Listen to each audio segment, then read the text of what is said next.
Hi guys, আসসালামু আলাইকুম। আজকে আমরা একটা মজাদার চাপটি বানাবো। এর জন্য লাগবে ঘরে থাকা সামান্য উপকরণ।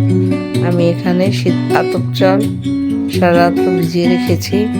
1 কাপ পরিমাণ আতপ চাল নিলাম ব্লেন্ডারে, এবং এর মধ্যে কয়েকটি কাঁচামরিচ আর 3 টুকরো আদা দিলাম এবং সামান্য পানি দিয়ে এটা সুন্দরভাবে ব্লেন্ড করে নেব। এরপর আমাদের লাগবে সিদ্ধ আলু।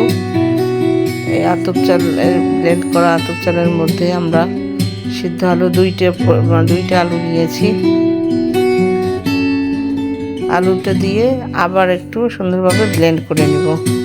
নেওয়ার পর এর মধ্যে দিলাম সামান্য হলুদের গুঁড়া, জাস্ট কালারের জন্য, সামান্য লবণ মানে আন্দাজ মতো, আবারও 3টি কাঁচামরিচ কুচি, পেঁয়াজ কুচি, ধনিয়া পাতা কুচি,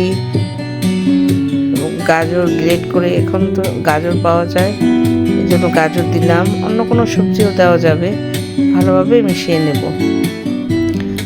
এখন একটা ফ্রাই প্যানে 1 টেবিল চামচ পরিমাণ সরিষার তেল নেব। তেলটা একটু গরম হলে এর মধ্যে আধা চা চামচ পরিমাণ সরিষা এবং আধা চা চামচ পরিমাণ জিরা এটা দিয়ে একটি বাগার দিব।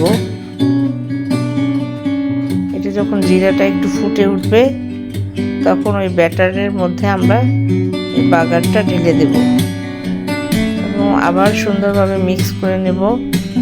এর জন্য একটি আলাদা টেস্ট হবে।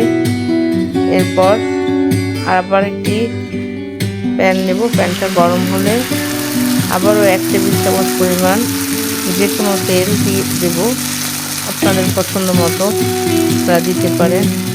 তারপর 1 হাতা পরিমাণ এরকম একটি গোল চামচ দিয়ে আমরা এই ব্যাটারটা দিয়ে দিলাম।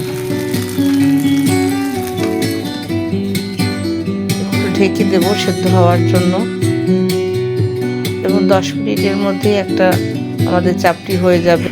এই চাপটি ক্রিস্পি করতে চাইলে একটু বেশিক্ষণ রাখবো। হয়ে যাবে আমাদের মজাদার চাপটি। ভালো লাগলে অবশ্যই লাইক এবং শেয়ার দিয়ে সাথে থাকবেন। ধন্যবাদ।